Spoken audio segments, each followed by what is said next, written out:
Oh, hi, thanks. Anyone else running on 4 hours of sleep? That's me. And I'll tell you why I'm running on 4 hours of sleep when we get to it. But first, bit of announcements. On the top of this slide here, you will see the link bit.ly/IWMW19-eval. That is the conference feedback form. So at some point soon, while this conference is still fresh in your memory, please fill it out. And it'll be posted again somewhere if you're not writing down this link currently or remembering it. But where that will be determined. Probably Twitter or something. But yes, fill in the form so we know what you thought about the event. Okay, now on to Slido. We have an initial poll for you to fill in this morning. We've got a word cloud, if it might be brought up. We want you to sum up IWMW 2019 in one word. And the poll is live now and will be open until the end of the day. Aw. Oh, boat's getting big.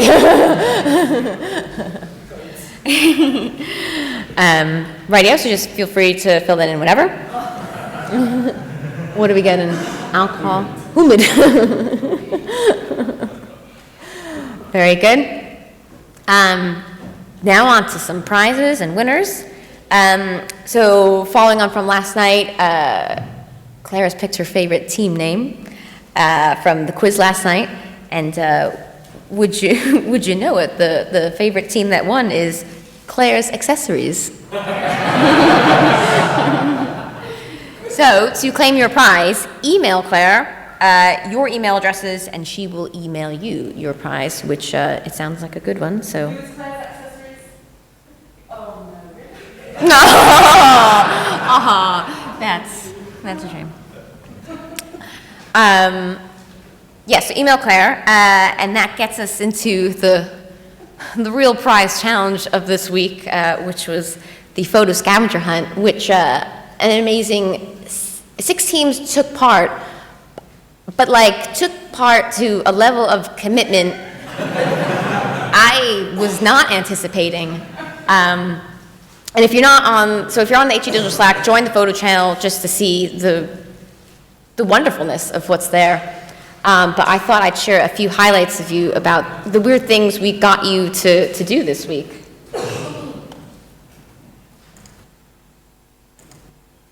So this is why I've had 4 hours of sleep, because I got back from the boat last night and I decided, all right, let's just tally the scores now. And then I tallied the scores and I was like, it'd be great if I came in tomorrow and I showed everyone a highlights reel of what was done. So that was until 2 a.m. Here we go. Some of the weird things we made you do. Find prime meridian markers. find strangers in uniform.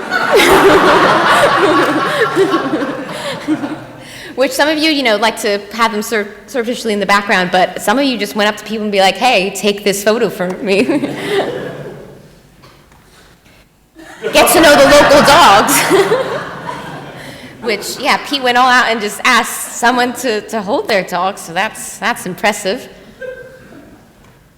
Pour some drinks. So some of you were cheeky, and that was fine. You get full points if you just poured a drink out of pub, but some of you actually got into the action of behind the bar. It's one of my personal favorites, carry large objects.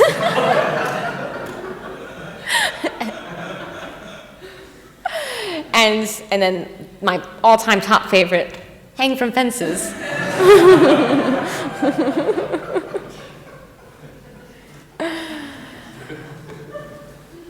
Mourn the dead parrot. A few of you got a picture of this from outside the gate, but this team went above and beyond to, looks like a funeral procession, really, for it. So I'm most impressed with that one. I think the next one is the last highlight I have. Oh, sorry, second to last. Multitask. Harriet Watt team went above and beyond to get multiple things in one picture. So we got some high-fiving, some planking, some Saturday Night Live, and some buildings in the back. And then this wasn't a task, but this was my personal favorite picture. Just, if you're on a cruise, there's no better pose to do. So that was, know that you won my vote. But that brings us on to the winners,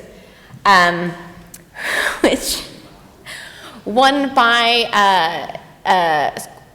80 points, and that is because this particular team decided to really go all out and make a spreadsheet to make sure they were covering all their bases, made a map where they marked out all the buildings and where they were. And you almost got a perfect score. I'm not accepting your last 10 points, so you've got a 500 instead of 510. So I hope you'll live with it. But that goes to the team of Dundee and Manifesto or Acquia people, sorry, yeah, so. Well done.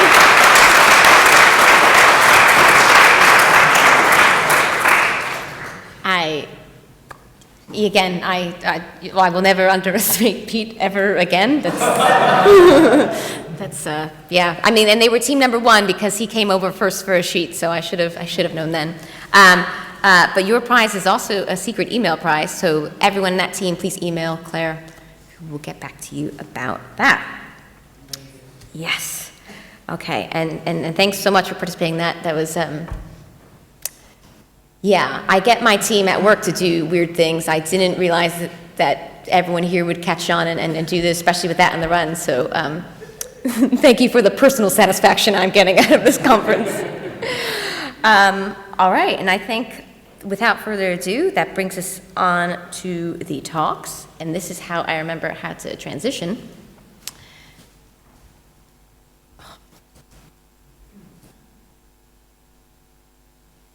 Yes, if I could bring Paul Walk to the stage to talk about static site generators.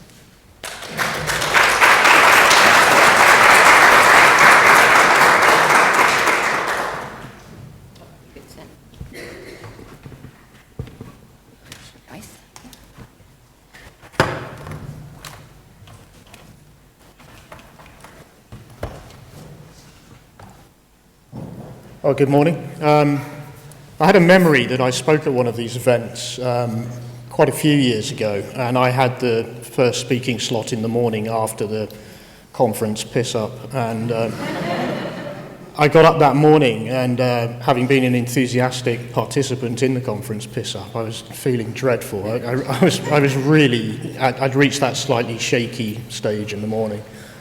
And I was very nervous, and I turned up at ready to speak, and I looked out at the audience in front of me, and they all looked worse than I was. I was fine, but you lot look quite chipper, considering, actually. Anyway, I should get on with it. So, who can remember publishing websites in 1999? Some of you look too young, actually. Oh, quite a few of you. Okay. That's good. 20 years ago. So it was really simple then.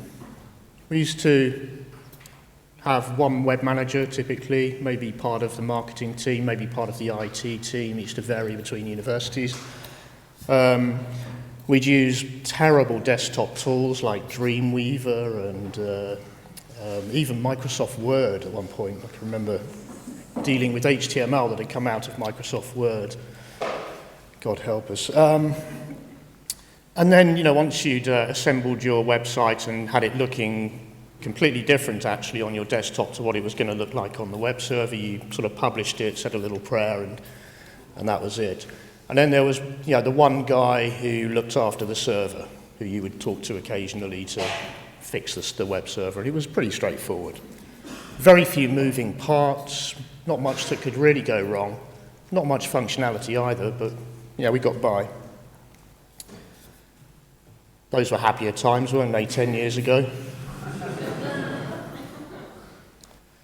So 10 years ago, and clearly these haven't progressed in nice, neat decades, but, for the sake of a talk, we'll just pretend that they did. But 10 years ago, certainly we were very woken up to the idea of using content management systems. The web team had expanded by this point. Significantly, we had lots more people contributing content to the website, so we needed a system to manage all of those authors, those people. We had a much more complicated system now. We needed a web server, the application server, typically a database, all kinds of other bits and pieces. A bit simpler at the sort of user end. The authors would be just using a web browser, so they didn't have to have Dreamweaver or Microsoft Word, so we've escaped that problem. By now, we don't just publish websites and hope that they look okay. We very carefully publish them onto a staging platform or something like this to check that they're okay, and then press the button eventually. And that means that with all of that infrastructure, we've got a team of people looking after this now. We've got a proper systems administration team. So there's a lot more involved. I've used WordPress as my example of a CMS all the way through this talk. I'm perfectly prepared to accept that other CMSs are available. And WordPress wasn't necessarily that popular as a university CMS back in 10 years ago, but I gather that it increasingly is being adopted, and it's certainly very well used across the world. So I'm going to talk about just one way, which might be new to you, or new to some of you at least, of publishing websites in 2019. So in some ways this looks a little bit like going back to what we had 20 years ago. This is an approach where the tool for actually building the website and so on is moved back onto the user's computer, the author's computer. We've got very minimal infrastructure, and the resulting website is just published on a typical web server. So we're back to requiring very little support for the server end of things. And this has really been enabled by introducing some new technologies, which I'll talk about in a moment. This whole notion of the static site generator really started with a system called Jekyll, which was developed by GitHub. So if you've ever seen the web pages which people create on GitHub for their projects, it's using this approach, Jekyll.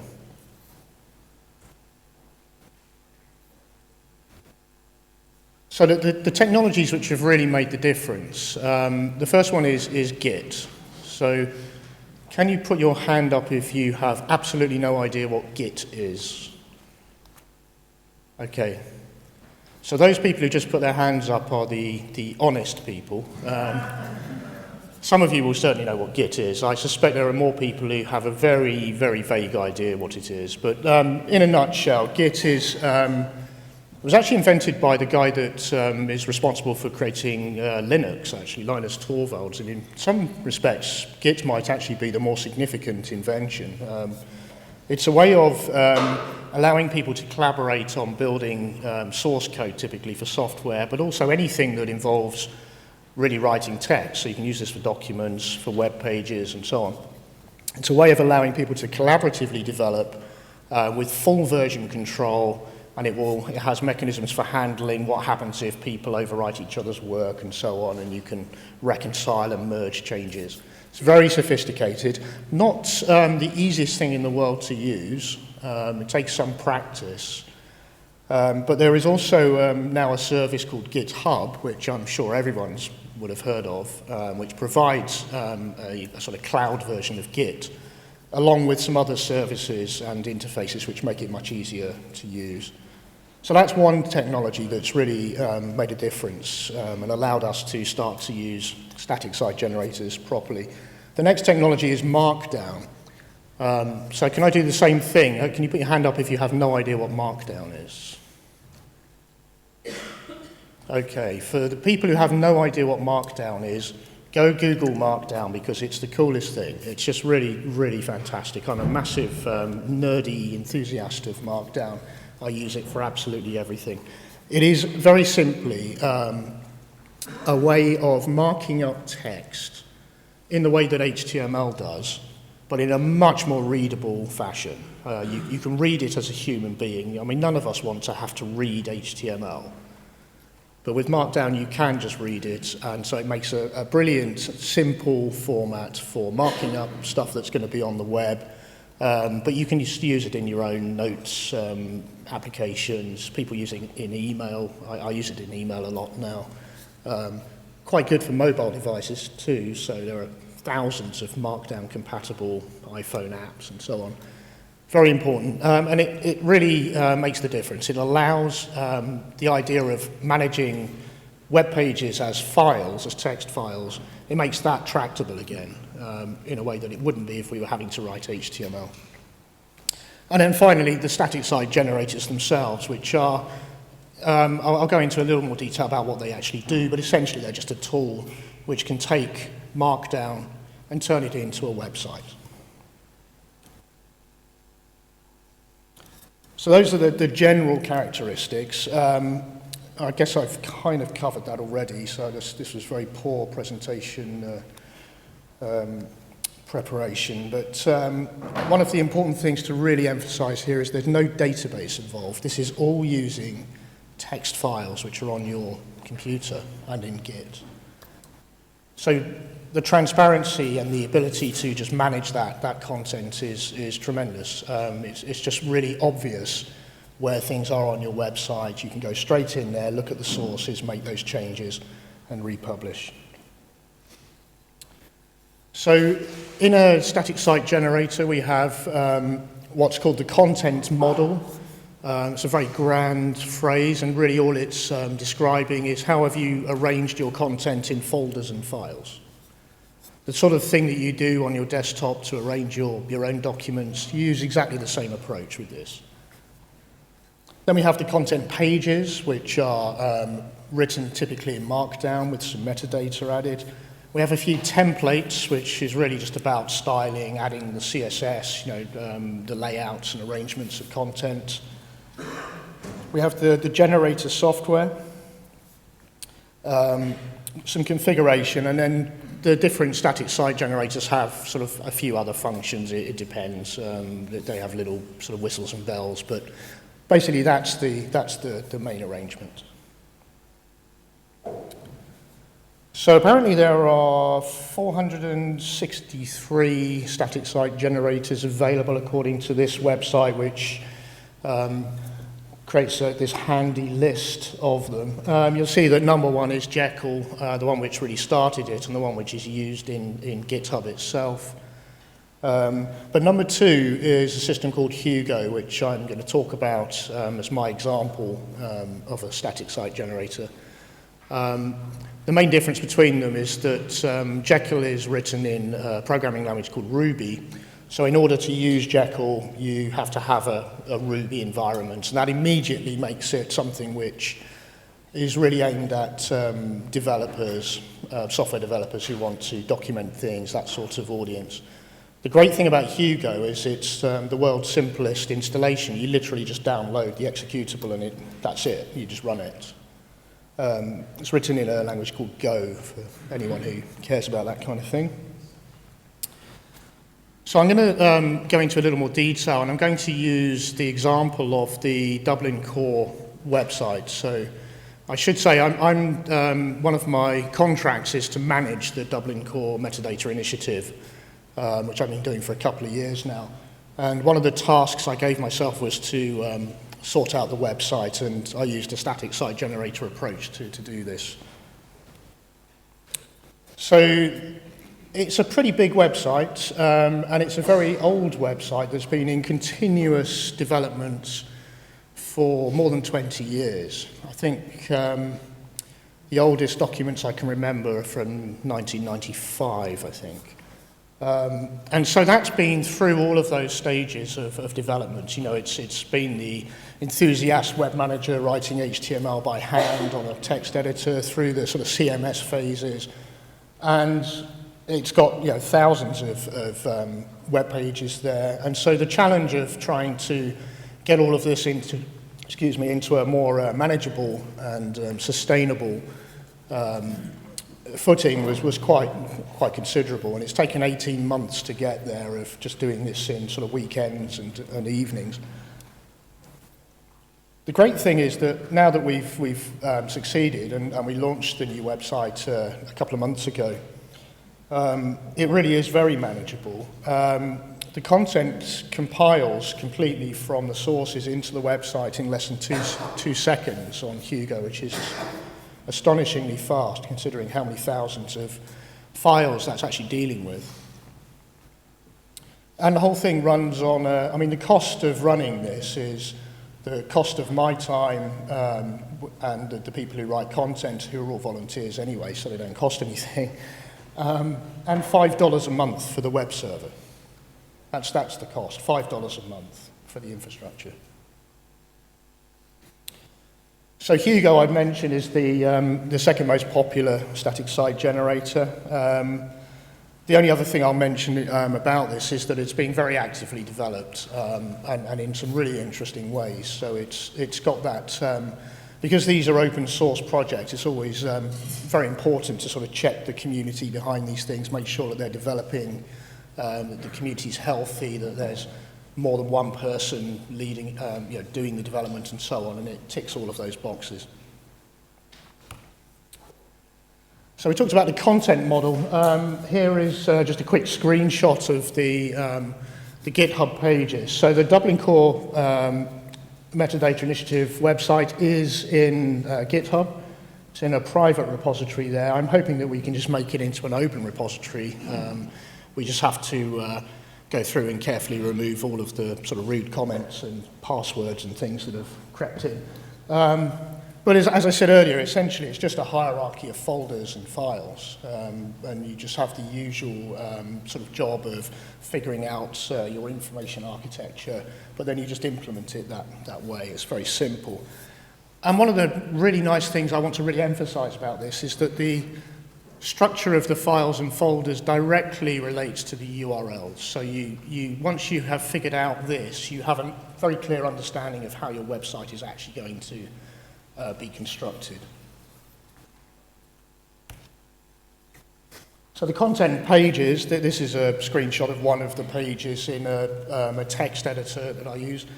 So you can see that there are essentially two components. There's the bit at the top, which is semi-structured, that's the metadata for that web page. It's written in a metadata format called YAML, Y-A-M-L, yet another metadata language. And really, it's just got the things you would expect. It's got, the title, description, authors. You can add your own metadata there if you want to. And then we have the markdown page. So everything below the second lot of 3 dashes, all of that is the actual content of the web page. If you wanted to, you could write it all in HTML and it would still work.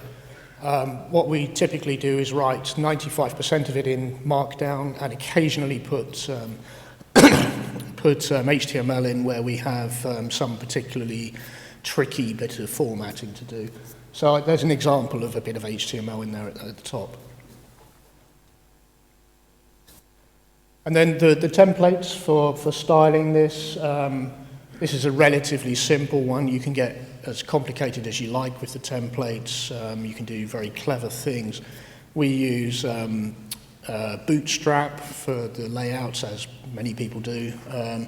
So the sort of things that you get in WordPress, for example, where you have themes which give you things like Bootstrap and so on for layouts, there are equivalent themes for the static site generators, such as Hugo. So typically, you would do what I did, actually, which is to download a couple and see how they work, and then just sort of cannibalize bits and pieces to make your own. And then there's the tool itself. So the Hugo executable, which you download, is just a simple command line application. That might sound daunting for people who aren't used to using the command line, but trust me, it isn't. I mean, there are essentially two commands that I use. One is to generate a new page, where you literally just say Hugo new, and then the path to the page that you want, the folders and the file name, simple as that. And it will generate a sort of template of a page with the metadata ready to fill in. That's straightforward. And the second thing you do with this, which is a really important feature of all the static site generators, is really one of the compelling features, is you can run the website locally on your laptop or your computer. Just by, in this case, you just type Hugo server, and then your website will be running at localhost and a port number. So you can fire up the website in the web browser, even offline. You don't have to be anywhere. You don't need any staging server. You can just run it all on your laptop, check it all works before you publish it up to the web server. And then there are the deployment options. Now, these are the simple ones. There are increasingly sophisticated options to do with some of the sort of more modern cloud-based content delivery networks, and there are ways of hooking Hugo into all of those. But to my mind, that slightly defeats the purpose of using a static site generator in the first place. But the simple options are to just copy the HTML which you've generated over to the website using one of these very standard tools. The third one in this list is very funky, and it's what we do with Dublin Core. It's quite an interesting approach, which is to actually configure GitHub to send a message to the web server anytime there's a change on GitHub, so it just automatically republishes. So the workflow then becomes something like this, which is you make the changes on your local copy of the website, maybe check it on the local host version, make sure it's all okay, and then finally push those changes to GitHub, which triggers an automatic deployment onto the web server.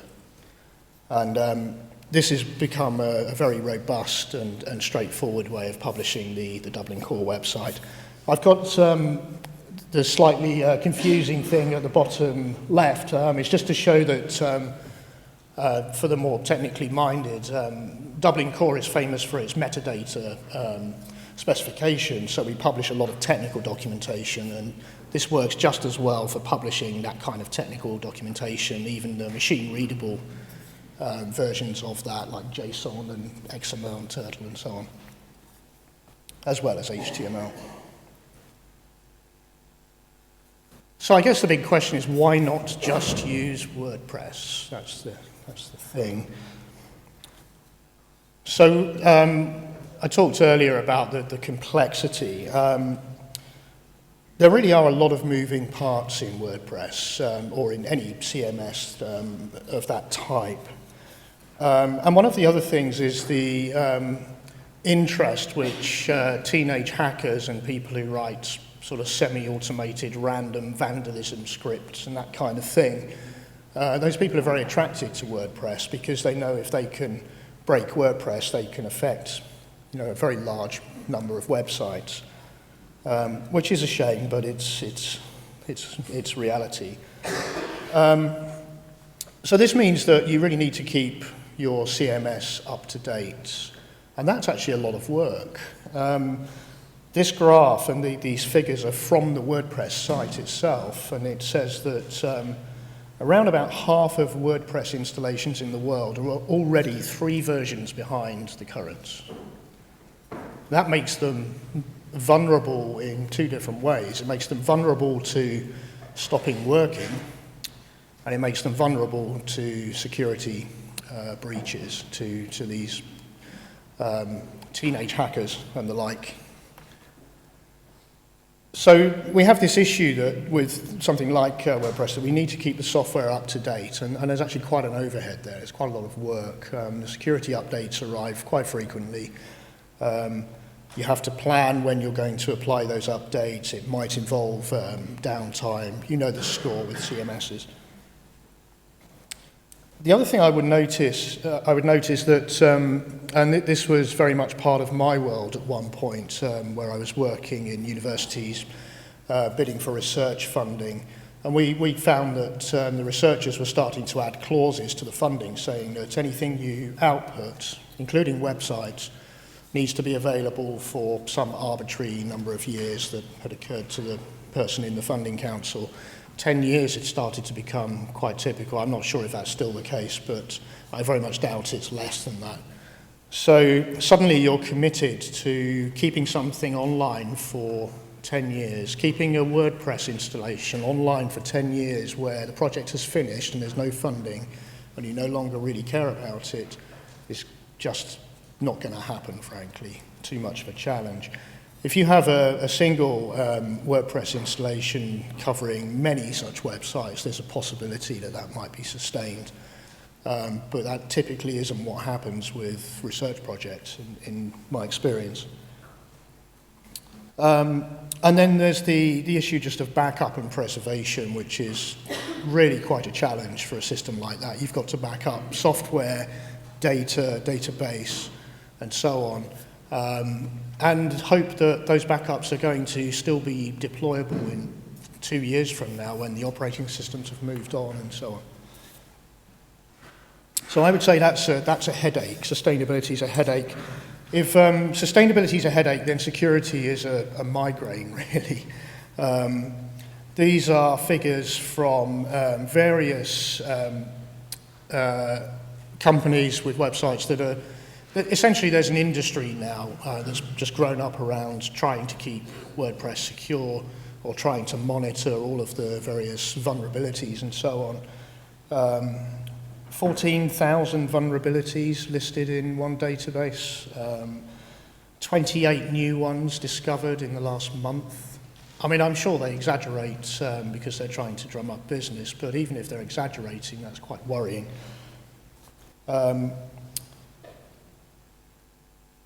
So, hopefully I've frightened you off the whole idea of using WordPress for anything other than a really well funded and managed system. So why use a static site generator?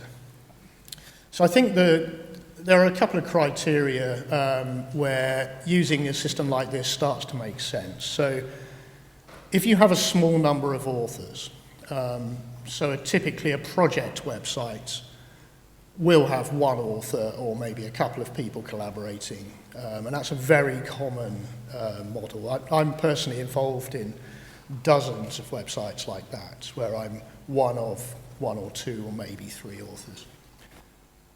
If the website will be relatively simple, now by simple what I mean is the actual web content can be as sophisticated as you like, but what I mean is that if it's not, for example, requiring interaction with users, people leaving comments, that kind of thing, then a static site generator becomes a very straightforward option. There are approaches to accommodating things like comments and so on in websites generated by static site generators, but you then start to need to involve other systems like Discuss or these kinds of remote commenting systems. And then the big one is if the website will need to be preserved. So if you know that you have a project for the next 2 years, and at the end of it, you're going to have a website which, let's face it, no one's going to be maintaining very actively because they'll have moved on to the next project, but you need to keep it up and running. You really have the same option that you have with software, where funders require software to be made available. You can make the sources available. You can say they're on this GitHub repository, and the actual website is on this very cheap web server over here. And if something were to happen to that web server, or the domain got lost or whatever, you would still have the sources, and it would be very easy to reproduce that website. It's quite a compelling argument, I think, for preservation. So with these tools that I've discussed, Git and Markdown and so on, you've got, with Git you have both version control, the world's most sophisticated version control system pretty much, and you have redundancy because anyone can have a copy of that repository. So you can have multiple copies spread across project partners or whatever. It's really fairly easy to curate in the sense that you might want to go in and just change, things after the event or keep it up to date. It may be that it's, although the project is finished, somebody has an interest in continuing to maintain that website. These things become very possible, very little training required. I mean, it's a very simple system. Minimal deployment infrastructure leads to fewer broken websites, I would argue. It's a bit too early to be able to actually have any research on this, but I would put money on the table that we'll start to see that this pays off in that sense. So, putting them side by side, I think these are the pros and the cons. I think the content management system obviously has some advantages. The user management is probably one, or author management, actually managing the people who are contributing, giving them permissions appropriate to the sort of things they can change. That's very, very useful. But I think the static site generator has, a number of advantages which I've already been through, and I've had the 5-minute warning, so I'm going to just speed up to the last couple of slides. One thing I would point out is speed as well. So speed from the point of view of the end user. So you can tell when you're looking at a website produced by a static site generator because it's instant download. I mean, there's no calling to the database and assembling things in the background. The point is that it's already been assembled before it gets to the web server. So what you're getting is the speed of an old school static HTML website. It's instant. If you go to the Dublin Core website, you should see that it's just really fast, and there's a lot of content there. So in short, I think this is my takeaway, thing I want you to take away. I think if you consider static site generators for appropriate projects and use, then you can achieve some kind of nirvana as a result. So, thank you.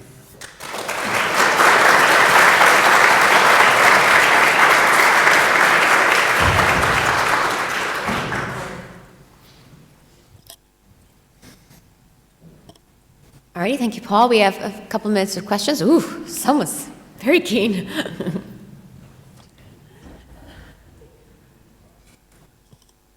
Thank you, Paul. That was like a therapy session for me.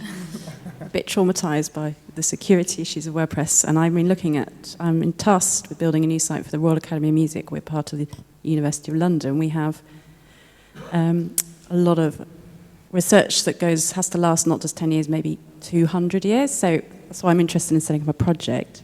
One of the questions I have is around the security issues of Hugo, because I'm interested in Jekyll because it's in Ruby, because I think that will narrow down the expertise, I'll get more developer-led ideas, whereas I'm worried about how I can make sure that the community of developers is the right one. So do you have any processes or protocols when you said earlier about finding the right developers?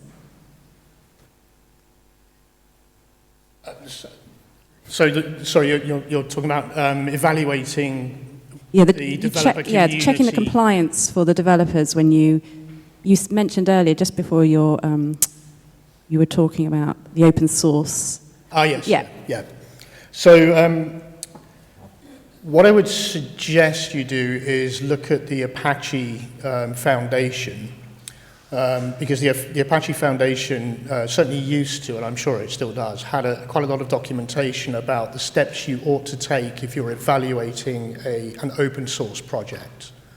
I can paraphrase a couple of things now for you, but if you go there, you'll get a really good take. The reason I mention Apache is because Apache is very interesting. They incubate open source projects, and their process for taking on a project and accepting it has nothing to do with software. It's really interesting. They evaluate the community behind it, and in order to be accepted into Apache, you have to demonstrate that there has been a demonstrable growth in participation and in demand and so on. So the sorts of things I would look for if I was looking at something like Hugo or one of the others, you do need to look at the technology because it's got to be a fit for the people that you're working with. So, for example, Jekyll is a Ruby-based system.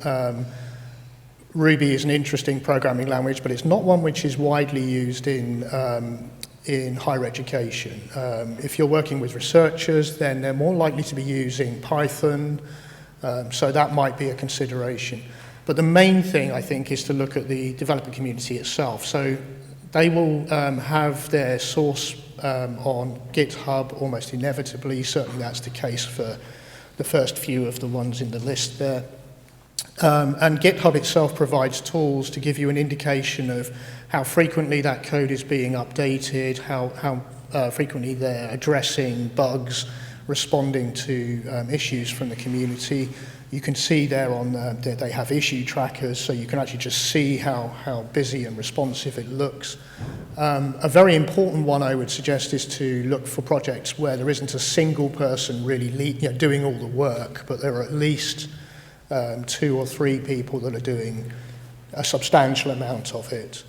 It's those kinds of issues, but I recommend the Apache Foundation for real guidance on how to do that. Really helpful, thank you. Great, thank you. So just time for that one question. Will you be around during the coffee break if people want to? Great, talk to Paul then. Thank you very much. Okay.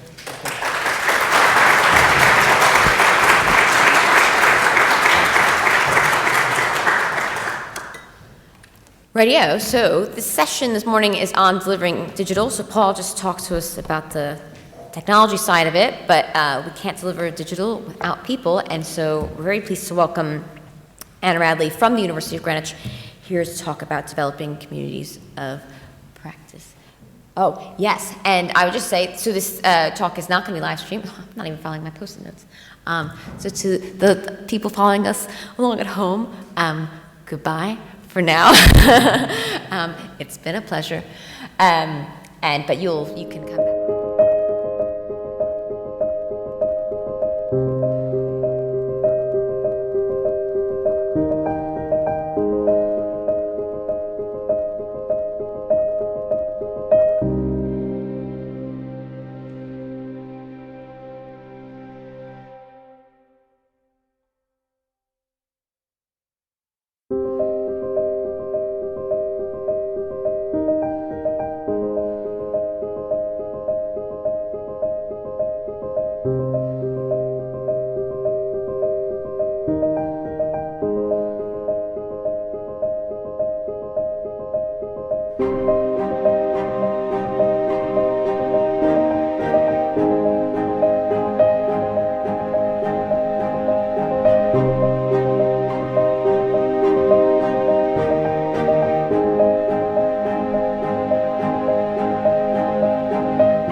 name is Andrew Miller from the University of Dundee. I'm going to be chairing this session, getting a bit ahead of myself. We've got 2 sessions in here. We've got one later on from Brian and Claire to wrap things up. But before we do that, it's my pleasure to introduce Jonathan Trout from the University of Edinburgh. Jonathan is a kind of late addition. He has valiantly stood in for Stratos, who was supposed to be here but had to pull out at the last minute. So Stratos, if you are on the live stream, we miss you, hope you're all well. But Jonathan is going to stand in. He's going to talk about how to turn a web strategy into web services. So over to you.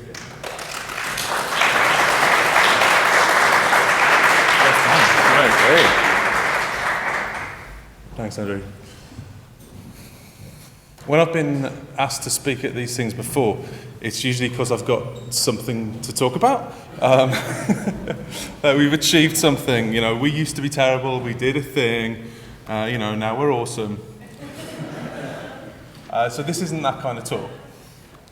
It's partly because, as I just said, I'm a newbie. I've only been in the job, I've only been in the sector for 7 weeks. So I haven't done anything yet. I haven't really done much more than meet people and have coffees and nod and take notes and try and wonder what the acronyms mean that they're talking about.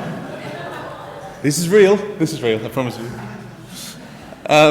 One of the nice things about being new is that even if you've got a relatively fancy title, you have a license for a little bit of tactical naivety or actual naivety. And you can ask some awkward questions and you can prod things that experienced, sensible people tell you to stay miles away from. And you can say things that you're not supposed to say. Which brings me on to the other reason that I won't be telling you how awesome we are, and what I think will turn out to be a big portion of the talk. Our web strategy document lays it out pretty well, with fairly minimal varnish. This is the second paragraph of the document, so it is right up front. The estate has evolved organically. It's the Wild West. There are gaps in the corporate knowledge. We don't know what's going on. There are significant risks. We could be sued at any moment under several pieces of legislation for significant amounts of money. Fragmentation, uneven, broken user journeys.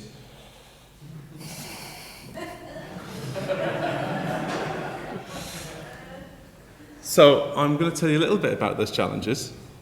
I'm going to tell you where we want to get to, and I'm going to talk around in some slightly general themes about what our approach is going to be. If you have problems too, maybe you can take some encouragement that even ancient universities have a long way to go at times, and hopefully the themes will apply to you as well. If you haven't got these problems, well, just sit back and enjoy and laugh at our pain, I suppose. I know this is the last big talk of the week, and your heads will be full of all the things that you've been listening to and drinking, so I will keep it relatively light. I'll try not to have too many slides like this one. Well, you will see it. You will see it. I'm just priming you now, so you know that's the max you're going to see. I'll take some questions at the end. If you have a question you'd like to ask later, or perhaps if you're watching on video, hi Stratos, ping me on Twitter. If you don't like putting your hand up and asking, please do use Slido. No one likes audience participation. So a little bit of audience participation.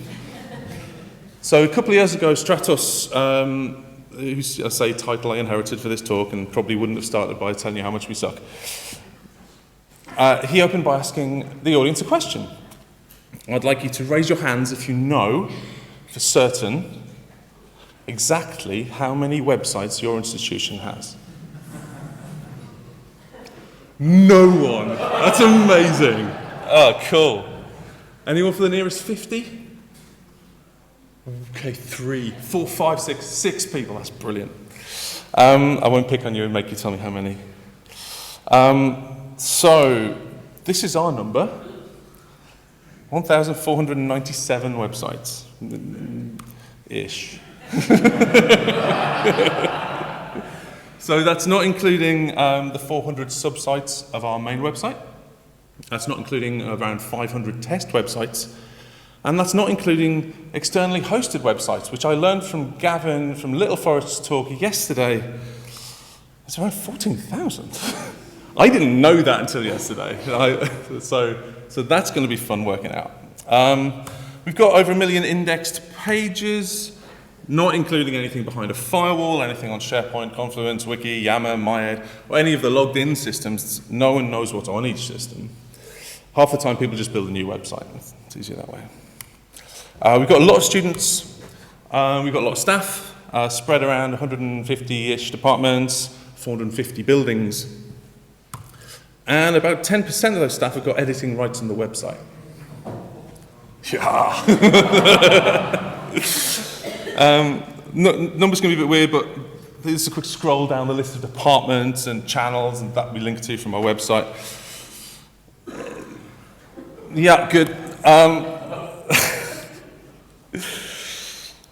So we've got a big estate. So what? Well, this is another line from the web strategy, relatively buried on page 5. We have central digital services, but the use of them is optional. The recognition of the need to improve the quality of the user journeys is limited. Of those 1,500-ish websites, around 70% of them are running on EdWeb, which is our flavor of Drupal. It's Drupal 7, yay. Everything looks like this. Then, because it's optional whether you use that central service, we've got dozens of other variants of Drupal over there, dozens of variants of WordPress, other known stuck in the corner there, loads of CMSs that I'd never heard of. I heard of one of them this morning, which was Hugo. We've got at least one site on Hugo. That's great to hear. Can I have some shout-outs for Plone, DSpace, Concrete 5, Open Journal Systems, Joomla, I heard of Joomla actually, Typesetter, PM Wiki, Grav CMS, well, blank, great, and Unknown, we don't know, yeah, exactly, we don't know who those ones. And it's worth pointing out that this breakdown is purely by business areas and numbers, and actually a lot of the big important websites are kind of over on that side. And a lot of the ones that are being released right now are over on that side. Our law department just released a new website on their own flavor of Drupal. Cool. It's a nice website.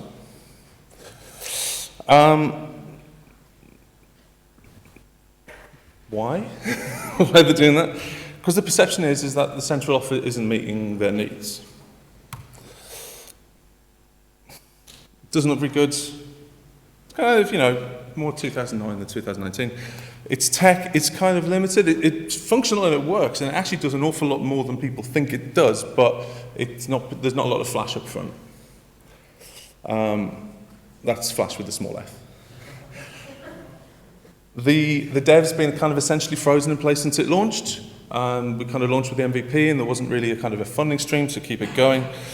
And that's kind of the way we structure projects and funding in the organisation, which I'm not going to get into, but is big. It's Drupal 7, which is discontinued in 2 years' time. In drama, they say you have to have a ticking clock. It's like, that's one of ours. And while we do have some really good services that we offer centrally, a lot of them are offered at a premium, and rightly or wrongly, they're seen as expensive, or that the charging model is unreasonable per se. And there's just a kind of a general perception around the place that anything that comes through central services is best avoided. And that fragmentation is a problem. So it's all very well being a rational person with a budget and thinking, I'm not going to go through that, I'm going to go and get a digital agency and they're going to come in and smash me out a website and it's going to cost me not too much money and it's going to be fast and it's going to be great. And I can get on with my regular job, which is being a physicist or whatever. You can certainly understand that, but what might not be considered in that case necessarily is the full cost of that devolved ownership or the wider utility of being on a central platform. Platform updates and fixes, end-of-life costs, compliance with GDPR, the Equalities Act, the public sector bodies' accessibility relations, all of that, information security, never mind the value in sharing costs or codes or methods or analytics or hosting or just the quality and consistency of having a good user experience across the site. So we should tell everyone to use the central services. Okay, so just to give you an illustration of why that doesn't work, this is, just to give you, like, this is how our brand guidelines say you should do a secondary logo, or sub-brand. Here are some examples in the brand guidelines, and there's a little bit of flexibility there for commercial or mixed, things from mixed universities. This is what the actual logos look like that are used around the university. This is a rogues gallery on the wall of our Director of Comms, Theresa Merrick, gave me permission to say this. It's very good humour of her. And she's actually on her way to filling a second whiteboard next to it. I think if you're looking for like a single image to figure out how the colleges and schools think about the Central University and its professional services, it's kind of this. It's like, you know, we're the empire, this centralizing, slow-moving, soulless, crushing out individuality, and it's not like that. But I could talk about the challenges all day. Like, it's honestly hard to capture on a single slide, like all the things that we need to change. The site governance platform, fragmented experience, content, culture, policies, funding structure, the waste, and that's not even touching on our student communication side, the portals, the notification systems, which I somehow seem to own as well. So, you know, sad Drake is sad. Speaking of sadness, like, I actually said this out loud the other week, and there's so much sadness in my life at the moment. So we don't have a stick. We don't have a stick, and our carrots, like, they're kind of not that good. Although I have to be careful with metaphors, because I said this in front of my director the other day, and she said, "Just who are you calling donkeys?" But the challenges aren't the sole point of me talking to you. It isn't all bad news. There's some stuff we are definitely doing right. We've got some really vibrant communities of practice around the organisation in web publishing and marketing and on the technical side. And we're kind of preaching to the choir a little bit on that stuff, so our challenge is to expand that and get out into the wider communities. We've got some really good teams. We've got some really capable people in the centre and distributed around the place. And they're doing some pockets of some really great work, some, again, centrally and locally, although we're maybe lacking the structure to bring in that stuff and send it back out for everybody and generalise it. And we are winning the battle on user-centeredness. That's something that's working out for us now. It's not everywhere, but we're seeing it and we need to back it. And probably most importantly is that there's a real desire for change. People are tired of the old ways of working. We've got a new principal, Peter Matheson. His strategic vision is getting published next week, and it's going to contain a lot that we can leverage. I'm pushing on open doors, is what I'm saying. Like, everywhere I go, there's a real feeling. Not everyone thinks it's possible. People think that the systems might be too entrenched or whatever, but there's a desire for it. There's a real desire for it. You know, for the relationship with the central services and the schools to be reset, to figure out where we can find consensus on what should be centralised and what can be devolved. There's a desire for tools that do more than meet the basic needs and needs, but delight them. And a desire to change the methods that we use to build and improve those tools, and the way we organise ourselves. And for us to come up with a clear proposition for partnership with the people around the university. And we've got something that we agree on, which is a web strategy.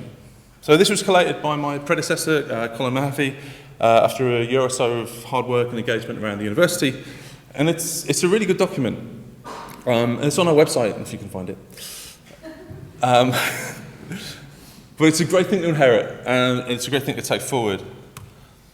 What's given us, as much as anything, is an overarching vision for what we want the web to do, that people agree on. Some objectives that are aligned with the big themes that the university is looking at, and some principles for delivery that are pretty universal as far as digital stuff goes. And thanks to the approach that he took for making it quite risk-focused, we've got the senior buy-in. And what this means is that we can reference this document anytime we want to get something done, which means you can start tying your changes together and making something coherent, and it creates momentum.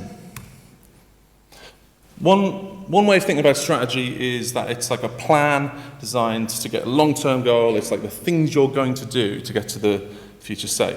And this suggests like something that's strict and carved in stone. And it's probably a slightly more useful analogy to think of it as a compass. So it's more fluid and dynamic. It's about getting people going in the same direction. And it's about doing the right kinds of things that will get you to the future state you want to get to. I think that analogy is from this book, which Stratos recommended. I haven't read it yet. So how do we connect this strategy with practice? How do we make a difference with how we provide our services? How do we get from sad Drake to happy Drake? So there's a lot to do. The truth is that we've already started on a lot of this. And we've got plans to unlock more. So estate governance, where we're investing in the tools, and with them we're winning around and empowering the right people to take control of their own areas of the business. We've got the go-ahead for a new CMS platform, and we're going to do it right. We're going to do it with continual improvement baked in and baked into the funding. We've got some great work done on setting out a global experience language, and now we've got the chance to embed it and make it relevant at the same time that we're going to be updating our brand. Content is, okay, it's still a mess, but we've got a plan for an audit and a rationalization based on user journeys and user needs. And we've got a big project kicking off next month based around our most important journey, which is student recruitment and admission. And we've got license to start afresh on digital policies. We've got a project running to overhaul our analytics and help guide the decision-making with evidence. Governance is no longer a sort of a dirty word. It's, that strategy is a really useful tool. So that fragmented model that we talked about at the start, all that messiness on the right, the idea is to bring it under control and get these horizontal things moving across all of them. But not by fiat, by engagement and by being flexible and building out of a common understanding of principles. We're building up to it now. The centre services that we're looking to transition towards give this common base for our service offering. That's sort of system standards, tools, processes, and community. So we can build any kind of site on top of that. And local examples of those can be as bespoke as experience as is needed. But it's based around a common core. And we've got feedback coming back to the centre to keep improving the service. And then all of that is backed up by this revised governance that we're looking at to keep it steered and on track. A little bit more about that flexibility that we know our academics want. Say you want a new website, we're going to have a new platform and it's going to rock. But someone wanting a website will have a choice now. They can have a site under Edinburgh. They can have a separate site, an independent instance of the central platform, backed up by the same code base, either built by anyone that wants to do it or ourselves. They can have an externally built site, again working off not only this code base, but the new procurement framework that we're putting together. Basically a short list of trusted agencies that we know will work to our standards. And someone who insists on going outside of this, it's fine. But we'll have a policy framework that will very clearly assign to them the knowledge and accountability of all of the risks and liabilities and the lifetime costs of doing so. So, end is near. I just want to leave you a couple of general principles that I hope you can take home with you and be relevant to you guys. Number one is embrace change. Ray Kurzweil and the Singularity Futurists, it's not a band, it's a thing. They'll tell you that you can extend Moore's law right back to the beginning of life, and that the pace of technology and the way it keeps changing, we're only at the knee of the curve. It's only going to keep accelerating. At a slightly more prosaic level, there is no done. And that's not just because our world and our technology and our needs are so dynamic, and it's not just because of the inherited mess being so thrillingly comprehensive. And it's not just because our backlog of improvements and upgrades and new features is only going to increase and get more exciting with a more engaged and savvy community. But it's because expectations are rising too.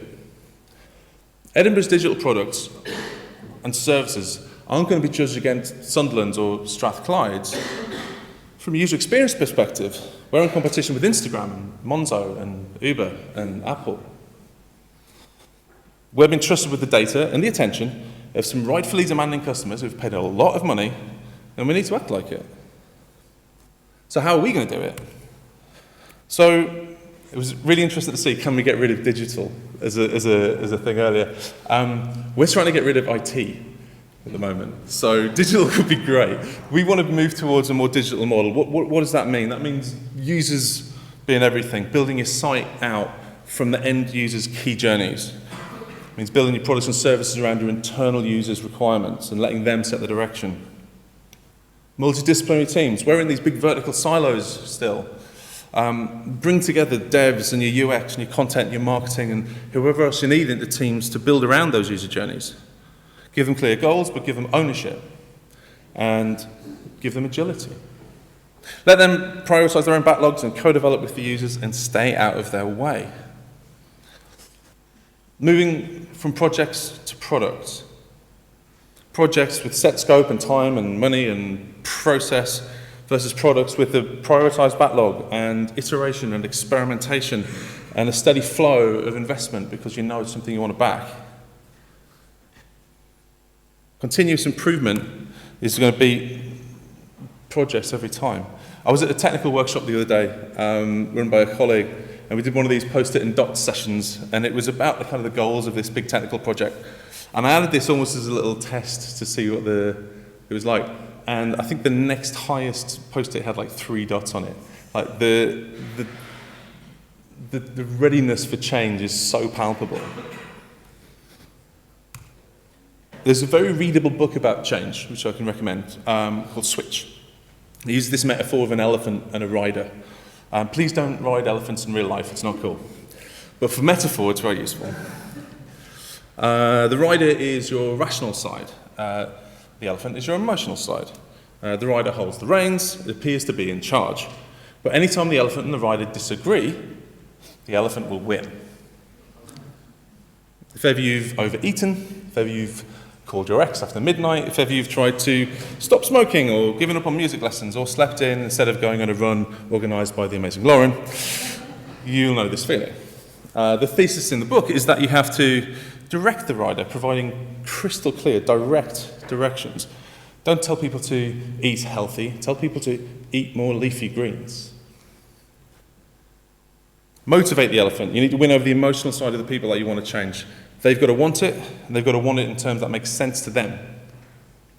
And you shape the path. It's not always attitude and behaviours that change behaviour, change plans. It's sometimes the path of the situation, the physical environment, the rules, and these can be changed. Number 2, radical empathy. What do I mean by empathy? I mean, there's be kind, obviously, do that. But also, we need to be as inclusive as we can to make this kind of change happen. Because whatever the pain of dealing with awkward people or previous experience, we need to bring people along. And if nothing else, we need to understand why people keep doing things that fail. So users, business, marketing, academics, practitioners, developers, content specialists, everybody has something to offer, and everybody needs to be included on this journey. Business does not know best. You do not know best. I do not know best. You need that shared understanding and what you and your users are trying to achieve.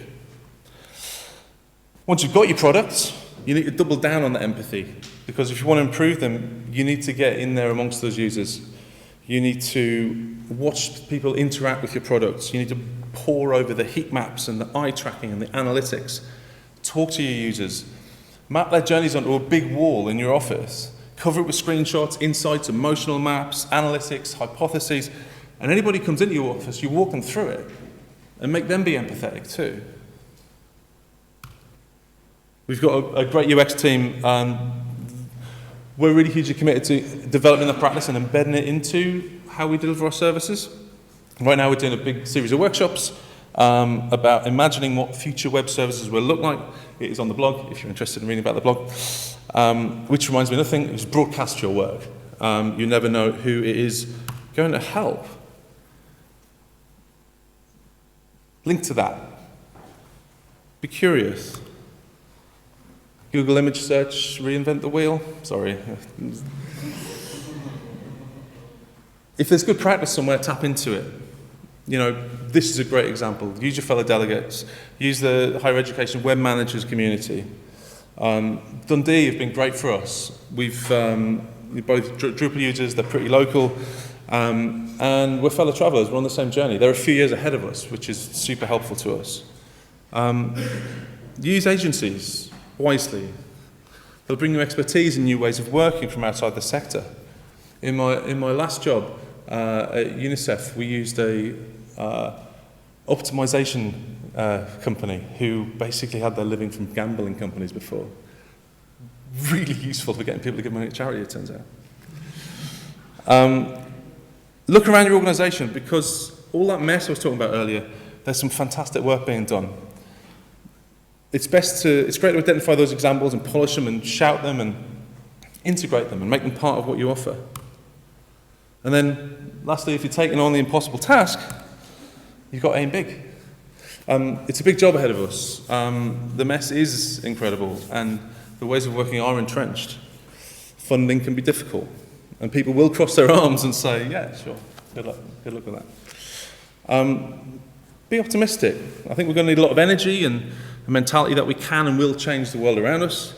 But we need to challenge the status quo as we find it, openly and without fear. You find allies, you find evidence, and own the discussion. And once you agree on a strategy, don't let it get put in a drawer. Get it in people's faces and take action. Thank you very much.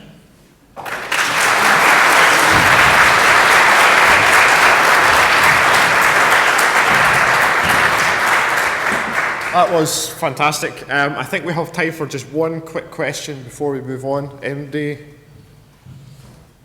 Run, Rob, run.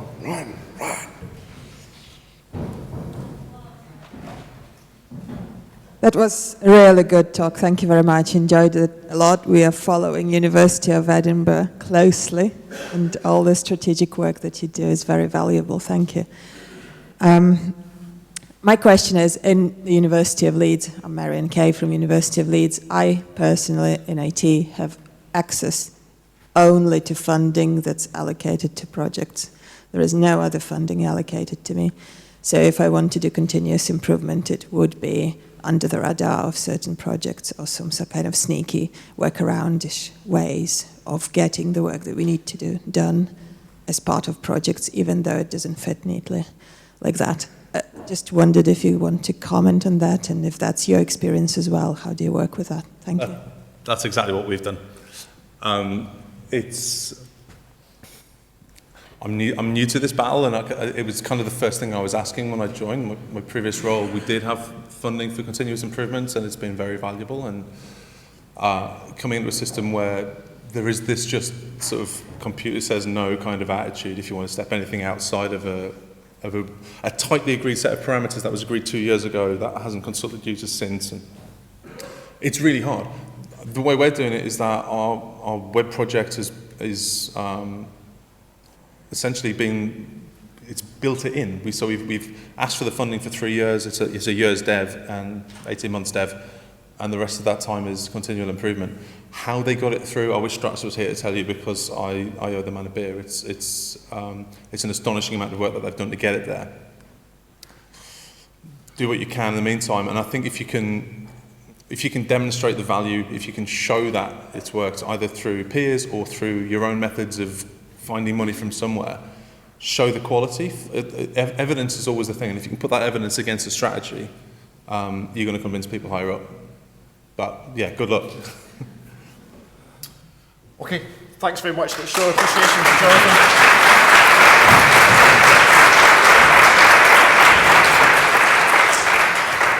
Okay, our final session of this morning is over to our illustrious leaders, to Brian and to Claire, to finish. I was going to say finish us off. That's not the right. That's not the right phrase.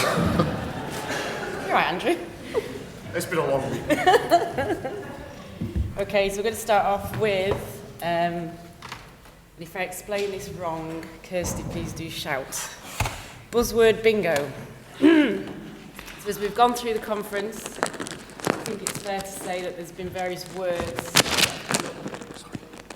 quite a lot. For those of you who were here last year, The word bleach was part of buzzword bingo, which I won't go into. So the idea is that in this session, to keep you awake, if you if you tweet a word followed by the hashtag, it could reveal one of the panels on the screen. And we'll see how far we get. At the end, either the person who's revealed the most panels, they'll win a prize, basically. Does that make sense? Have I explained it right? Right. Okay. And I don't know how you do this full screen. How do I do that? F11? Oh, God. Oh, very clever. Okay, so all you need to do is tweet a word, followed by the hashtag, and it may reveal one of the panels, so we'll leave it at that. Right, okay, we've got some prizes to give away. Quick one, for those of you who did a lightning talk yesterday and haven't picked up your prize, see me at the end. So one of the prizes we introduced as we went through, very good, was the little code on your badge, the teeny weeny one. So you had to tell us what you thought the code meant and then find 2 other people with that code and send a photograph. And the winner is Kate Wood. Yay! You win a prize. See you later. Did everyone work out what the codes were?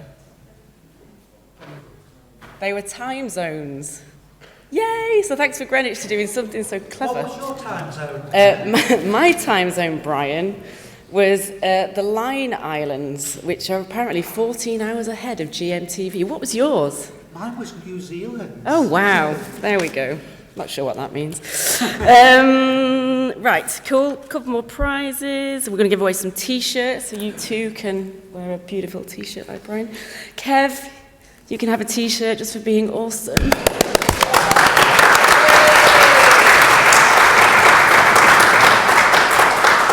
Do make sure you take some pictures of Kevin's awesome stuff, because it's just invaluable to the conference, and we absolutely love it. We'd like to give Marianne a T-shirt for the brilliant picture of the runners on the Rainbow Road. That was a really good one, so thank you for that.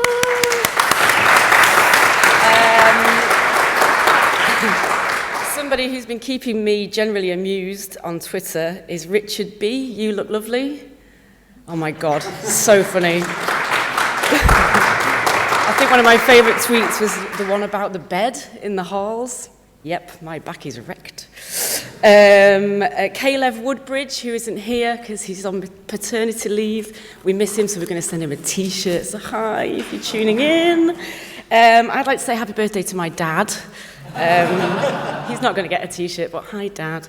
And is there anyone who's here for the first time who would just like to say a few words about what their experience has been? And you too can have a T-shirt. Go on. Go on. Excellent. It's my first time here, and I've been doing UX for 2 years informally, and I've started doing it more formally for 3 months. And this is kind of, it's nice to see everyone else is having the same pains, same, hopefully successes. And it's been one of the best conferences I've been to for a very long time. So I really appreciate all the efforts that's gone into it. Thank you. Fab. Spread the word. Spread the word.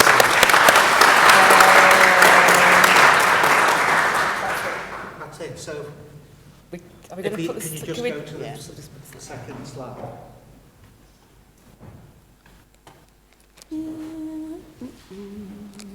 No, that was the session one. Oh, God. I've lost the plot. That one. That's it. That's it. Okay, can you hear me? Great. So these were some of the bullet points that we wanted to, thought would be worthy of discussion. We want to encourage discussion of this, so there's some bullet points there. And the first thing I had there was reflections on the developing communities of practice talk. I had no idea what I was going to say, but I've actually got 3 of the slides here, and these are so relevant. And what I'd like you to do now, I want to take you on a journey back in time, 19 years, the year 2000, IWMW 2000. Do you know where it was, Claire? It was at Bath, Brian. Were you there? I was. Tell us about it. Well. She didn't know I was going to do this, by the way. I didn't actually. So back in the year 2000, and we're now in the future, so that's fine, I had just got my first job in web, as was then. I was the University of Bradford's first web officer, I had been in post for 2 months. I was, wait for it, 25. This is true, actually. It is true. And a person in IT at that time had been looking after the web, and they were booked on IWMW, and at the last minute they couldn't go. So with 2 weeks' notice, I was asked to come to IWMW, which was in Bath. I was a new, kind of early career, my first ever conference, didn't know anybody, and I went along, and here I am now. So for all of those of you who are here for the first time, you too could be stood here in 19 years' time. But we're still back in the year 2000, and so I remember Claire.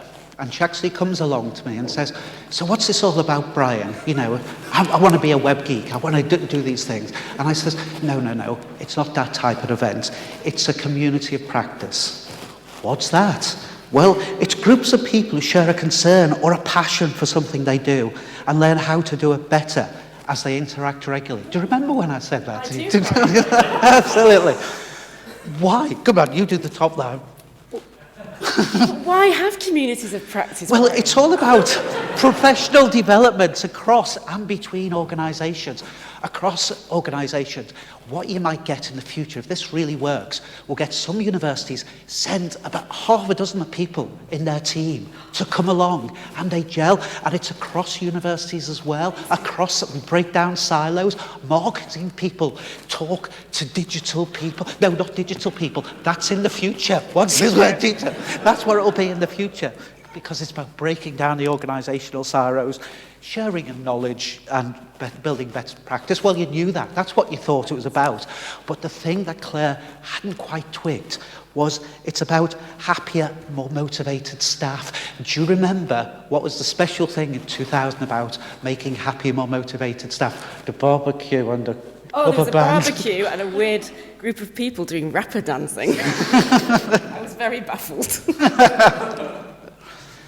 And so, what can you do? That's all right. So, we have this event. It's about, you know, the event is the focus of it, but it needs to be, that's the initial connections. And I said to Claire, so what I want you to do is to go meet people you haven't met before, talk to them, and swap email addresses and business cards, because that's what we did then. That's what we did then. Do you know, this morning in that session, when it was, how many of you have swapped email addresses? I bet you were thinking the same thing. Email, is that still a thing?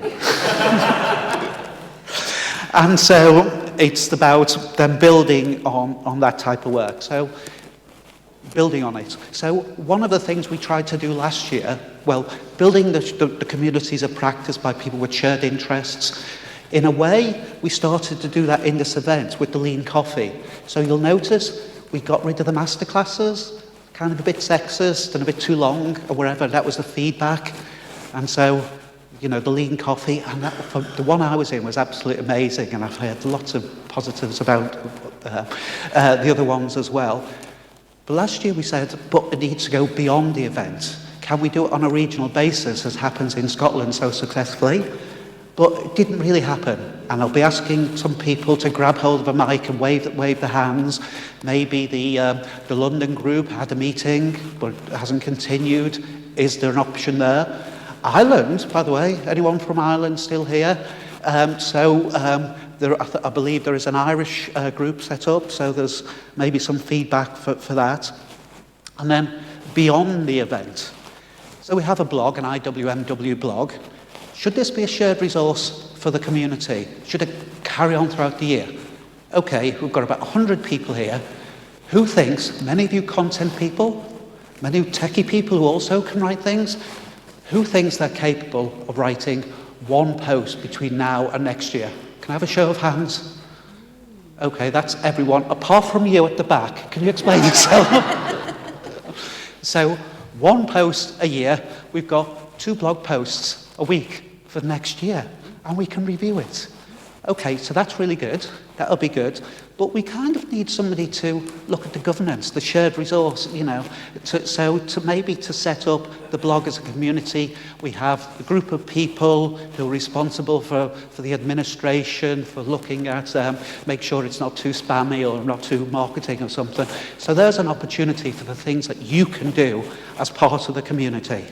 Similarly with the @IWMW Twitter account, we did that in the advisor group.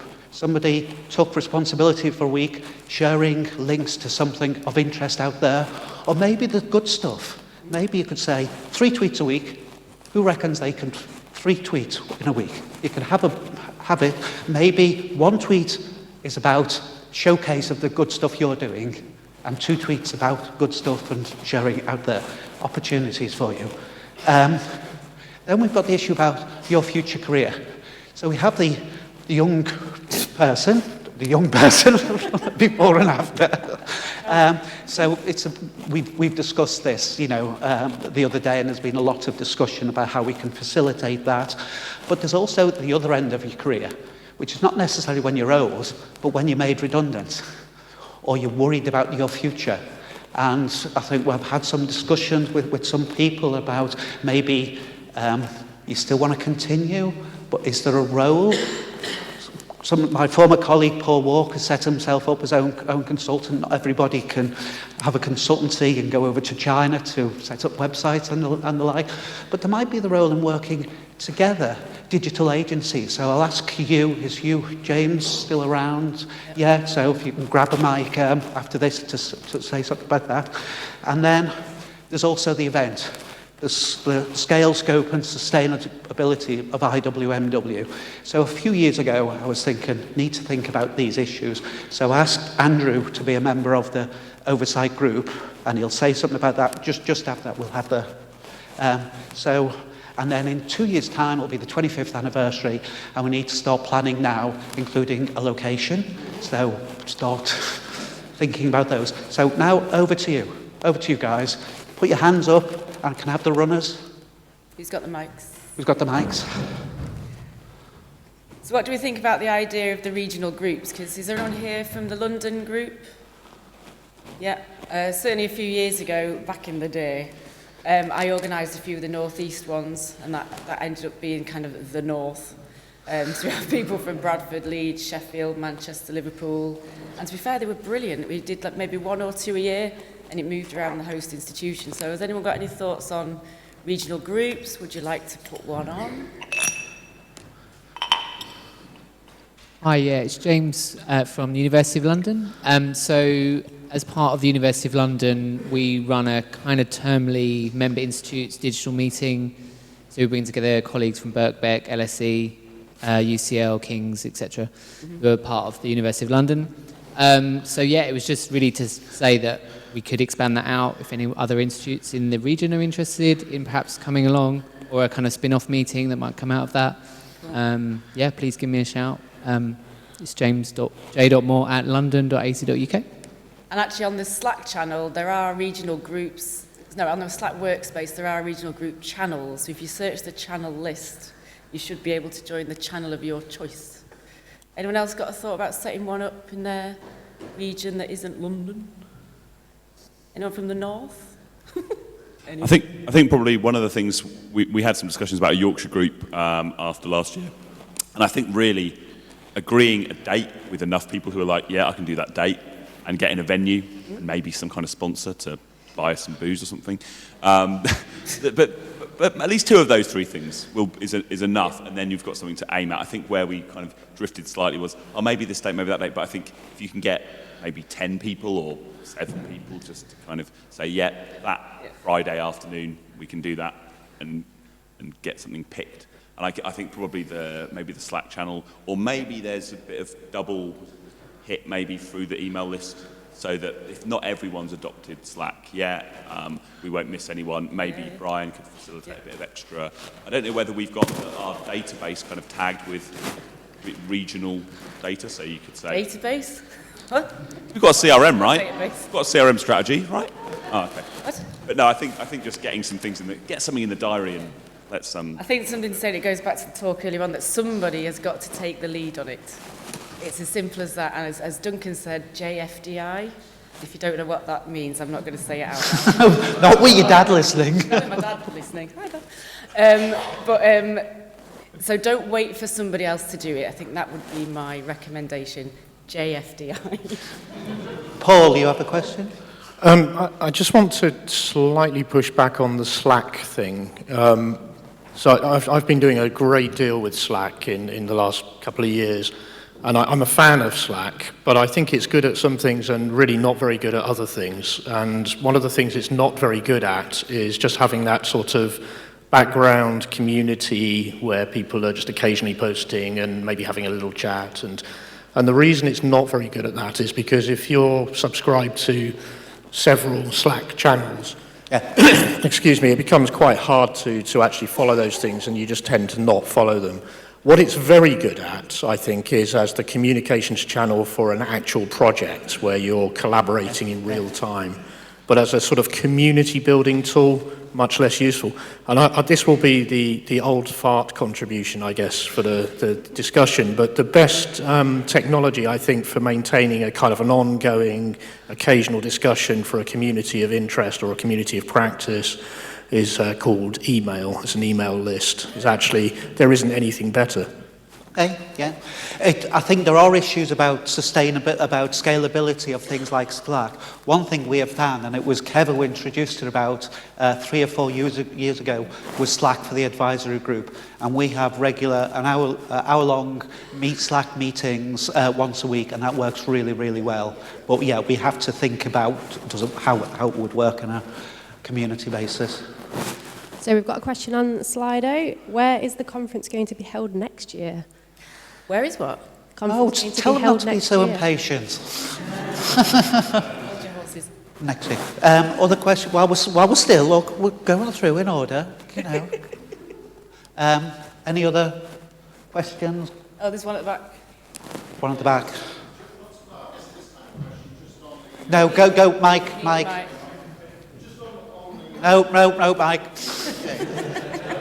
I have the mic. The blog.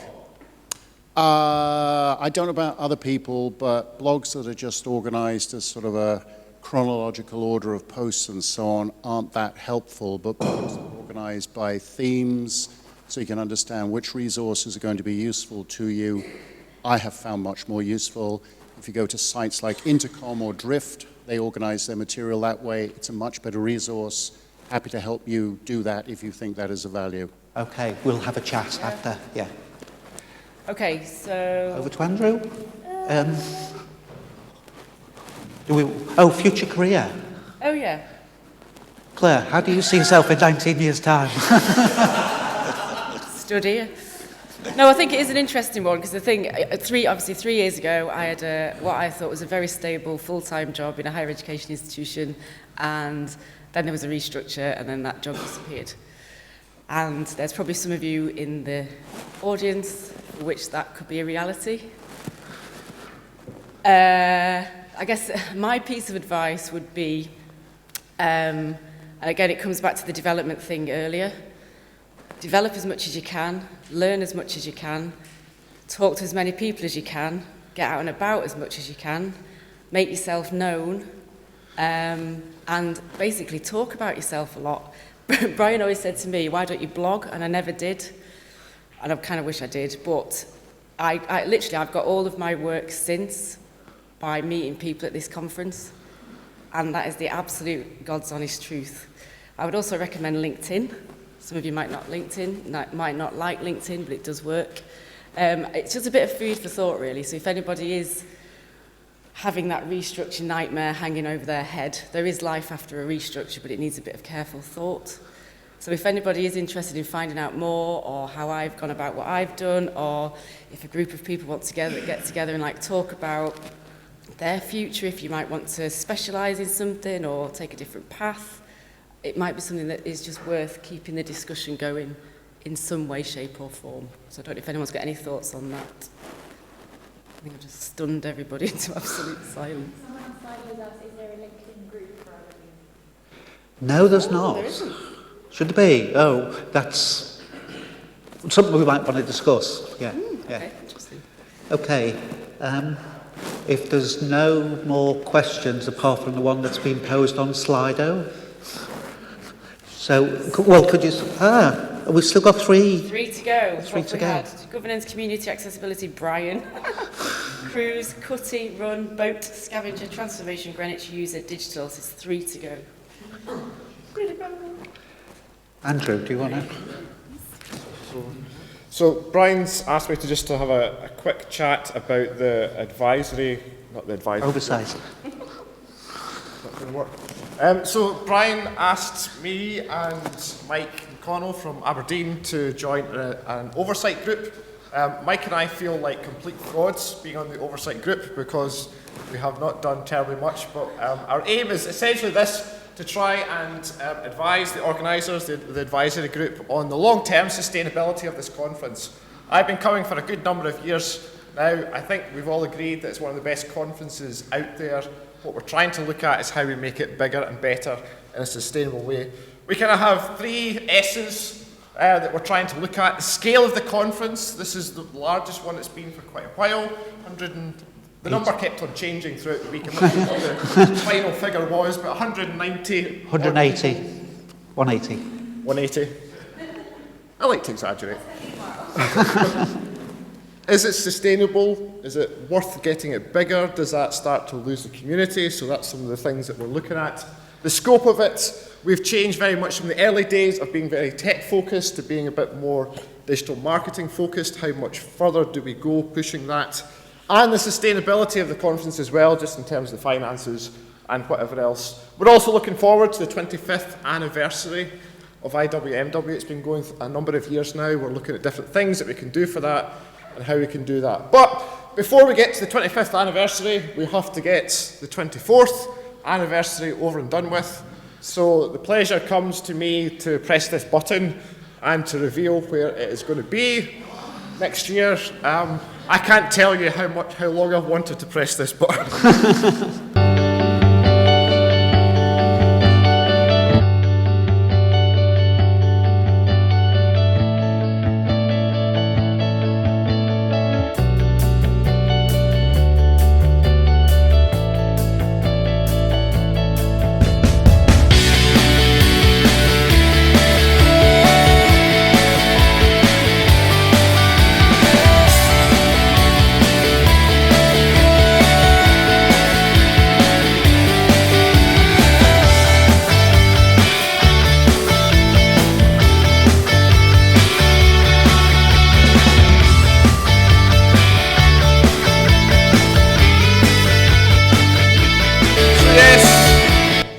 Next year, we are going to be in Dundee. It is a huge pleasure to be welcoming you to Dundee next year. Those are the dates, 30th of June to the 2nd of July. Get them in your diary. If you were a speaker this year and you've got a burning topic that you want to do next year, then let us know. If you've never spoken before, speak to some of the first-time speakers and find out just how good a conference this is for this to be the first time that you speak. If you have ideas, then come and speak to us. If you're a vendor who want to come and give us money and participate in the conference, then we're very happy to hear from you as well. I've been trying desperately to convince Brian that Dundee is not a hard place to get to, that it is a fantastic place to get to. We have more sunshine than any other city. We have longer sunshine. We've got 45 minutes more sunshine than Greenwich. Cutty Sark in these buildings, I had to try something. We've also, it's a fantastic place to get to. There are transport links from London to Edinburgh to Dundee, all over the place. We've also got accommodation, preferential rates. If you like staying in student accommodation, that's good for you. I think my neck's going to be recovering for a couple of days after those pillows, but we have got preferential rates arranged with all local hotels as well, so you can sleep in comfort when you eventually make your way home in the wee small hours of the morning. So that's it. IWMW 2020 will be at Dundee. Please come and speak to us, come to the organisers and speak to us if you have an idea about how to do it. Back to you, Brian. Oh, isn't that exciting? Thank you. We can finally talk about it. Yes! Who guessed? Who guessed? Did anyone guess? Oh, that's it. Did my team guess?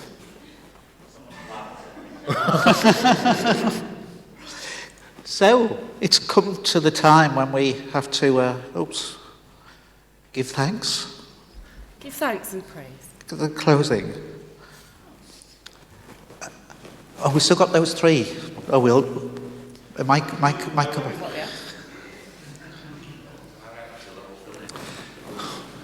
I think you start. If you start. Okay, right, so we're going to start by thanking the speakers. As Andrew just said, we'd love more of you to get involved. We absolutely couldn't do the event without the speakers. The speakers, the workshop leaders, things like facilitators for the lean coffee or whatever we might do next year. There's always something new. So thank you for getting involved. Thank you for all your really good ideas. And I think, as you've seen this year, we've tried to get as many people involved as possible. I think we've had the most speakers. 45. 45 speakers, which is amazing. So yes, do put your thinking caps on for next year. But for now, can we say thank you to all the speakers and workshop facilitators.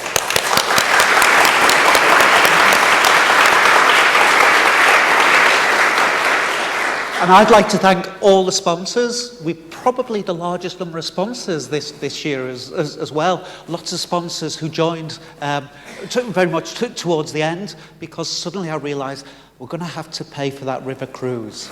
We really wanted to make this, an unforgettable delegate experience, and it was very much thanks to the sponsors for allowing us to do this. So thanks to all the sponsors, and thanks to, I hope you had a great time. You had a good opportunity to talk to the delegates, to get a better feel for where we're at and what our worries are and what our concerns, and you'll be able to build on those relationships. So thank you to all the sponsors. Thank you.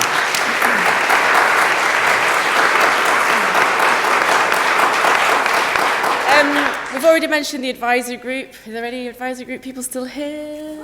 Yeah, thank God for that. Again, we couldn't do it without the advisory group. It does change each year. We are looking for new people for next year, so if you'd like to join in, let us know. It is, I think the advisory group is for life, well, a year, not just for June or July. We do start planning in September, October. And the way we normally do it is we have a weekly Slack chat, which is usually Tuesday at 11, but that can change this year. We're not rigid. And we just, literally, everyone's all over the country, or countries, as it will be this year. So yes, we just get together on Slack and we plan everything over Slack. Oh, another one's just gone. So yes, a massive thank you to the advisory group, and if you'd like to get involved next year, get in touch. So thank you. Thank you.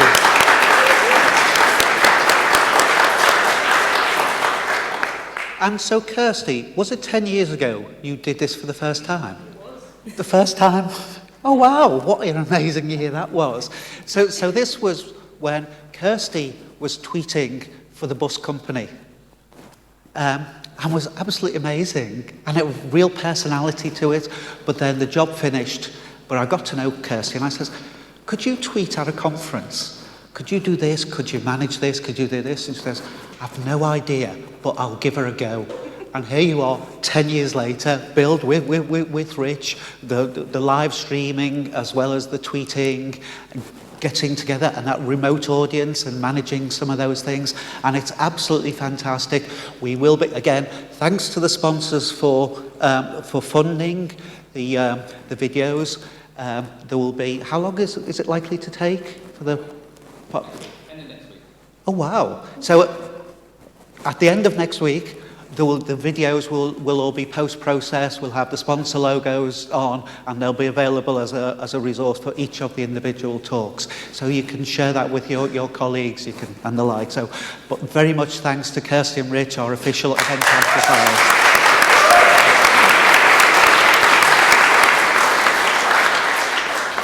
I mentioned him earlier, but I think we'd like to give another show of hands for Kev for all the amazing work he's done.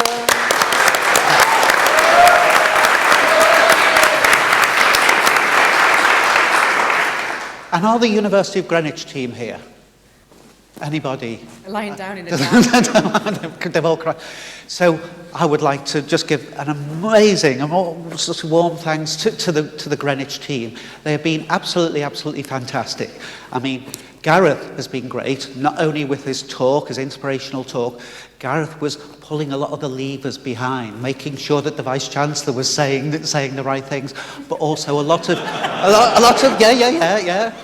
I'm on video here, aren't I? So there was a lot of, things going on at a high level to ensure this worked, and Gareth was responsible for a lot of that. So many much thanks to Gareth. But of course, there were members of his team, and I must particularly mention Jessica, who was dealing with a lot of the administration and all of the changes with the last minutes and scaling up. And I must admit, it was quite stressful at the time, but it's happened and it's worked. Then 5 weeks ago, I think it was, Claire P. joined the digital team, so she's been working pretty hard on this. She might find that she's doing something a bit different next week and get into that. So those were the main people. There was also Nick. Nick's there. This amazing badge designed by Nick. One of the things we discussed in the advisory group was we need to make the first name bigger, so you're not having to go and stare at people. So what did we do? Have a tiny day code in it, so we weren't doing that. But those ideas, and we built on it, so everything, and other people at the Greenwich Web and other digital teams. So many thanks to you all for having this absolutely fantastic event. So thank you. Thank you.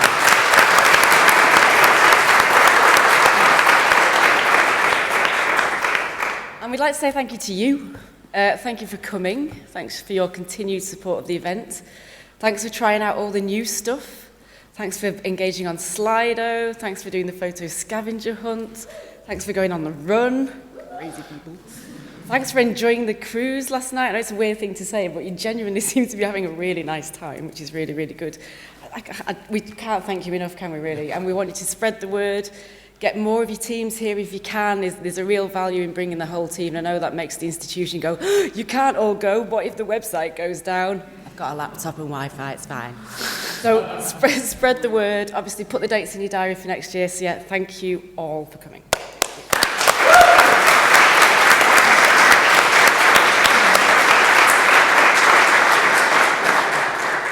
And I would just like to thank, in particular, Claire, because you're a star, and you all know Claire's a star, for making things happen. We work really well together, we get on, and you do things, and you've got the enthusiasm, and you're absolutely fantastic. And I must admit, there have been times when I've been worried about this event, and I can recall the time I give Claire a ring on my phone. I use this. Phone? Okay, it was WhatsApp phone call, it wasn't, but yeah, but we had a chat, and I says, Claire, I'm quite worried. And he says, tell me all about it. And I've told you all about it. And you turn around to me and says, actually, I'm quite worried about that as well. so that was good. That was good. But you know what? We didn't need to worry, because the implications of a no-deal Brexit are the worries for next year's advisory group. So thank you, Claire. And thank you, Brian. And yes, obviously, thank you to Brian for keeping this going when all the funding went in 2013, for believing in the community, for believing in the event, and for keeping it going. So there's a little gift to Captain Brian for keeping the good ship IWMW sailing. Oh, thank you.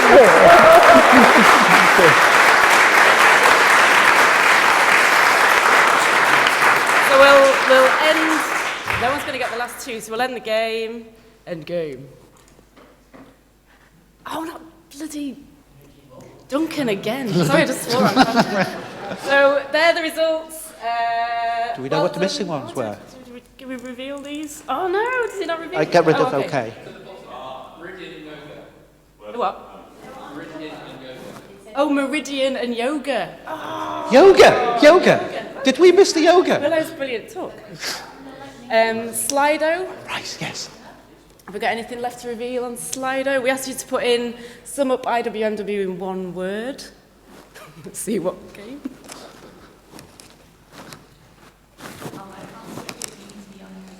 Oh, sorry. Oops. Oh my God. I've literally lost the plot. What do I do? F11.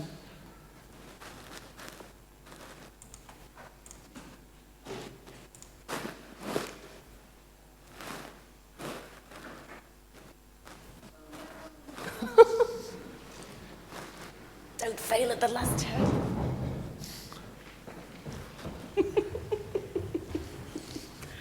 And thank you for Kat for sorting out Slido, because this is brand new. We've never done it before, and basically Kat's done it all. So thank you to Kat.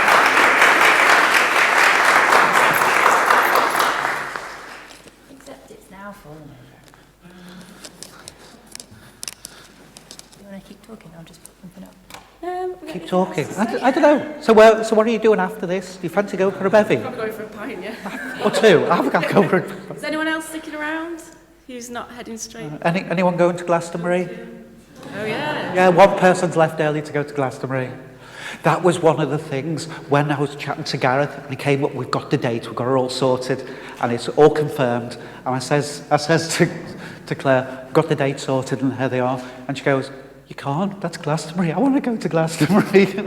I've given up a Glastonbury ticket twice. Because of me? Because of me, you hate me. And I'm getting married next year, so I said to Brian, when's IWMW because getting married in May. But we're all right, we're all right. Oh, come on, I'm having to type in front of 200 people. And live on the internet. Yeah, well, but it's okay for you. We're having to waffle live in front of your dad. Fabulous. That's lovely. £5 for a beer. It'll be cheaper in Dundee. Oh, that's brilliant. I think that's really nice. Oh, wow. Woo! And on the hello sailor note, I think I would like... where is it? Where is it? Where's the hat? I can switch it to another thing first. As captain of this event, I would like to bring the event to an official close. Have a good journey home. Hope to see you next year. And on email or whichever digital channel you prefer, have a great journey home. And thank you, everybody.